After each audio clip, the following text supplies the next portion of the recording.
Hi అండి, welcome to happy talks. నేను మా పాపకి కేక్ స్మాష్ అయితే చెప్పించాను. దానికోసం కొన్ని డిఐవైస్ అయితే చేశాను అని మీకు ఆల్రెడీ చెప్పాను కదా. సో అవి ఆల్రెడీ కొన్ని మన ఛానల్లో అయితే అప్లోడ్ చేశాను. ఎవరైనా చూడకపోతే వెళ్ళి చూడండి. ఇది వచ్చేసి ఇంకో డిఐవై అనమాట. నా దగ్గర ఉన్న కార్డ్బోర్డ్ షీట్ మీద ఇలా ONE1 అని లెటర్స్ రాసి ఒక్కొక్కటి చాక్తో అయితే కట్ చేశాను. నాకు ఎంత సైజ్ కావాలో ఆ సైజ్ బట్టి. అది కార్డ్బోర్డ్ కాబట్టి అంత లుక్ బాగోదు కదా. సో దాని మీద నేను ఇలా వైట్ షీట్ అయితే పెట్టి A4 షీట్ చాక్తో అయితే కట్ చేసి మళ్ళీ ఫెవికాల్తో అయితే పేస్ట్ చేశాను. సో దట్ నీట్గా ఉంటుంది. అదే ఇక్కడ మీకు చూపిస్తున్నాను అనమాట. సో బాగా ప్లేన్ అయిపోతుంది అని చెప్పి ఆల్రెడీ మీకు ఇవి చూపించాను, స్టార్స్ అన్నవి.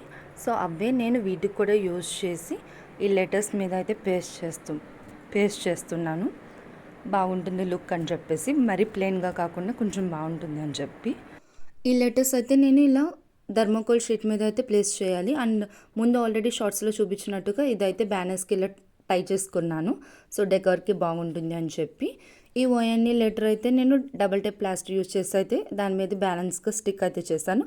ఎలా అనిపించిందో కామెంట్ చేయండి. అండ్ మన ఛానల్ అయితే సబ్స్క్రైబ్ చేసుకోండి. Bye bye.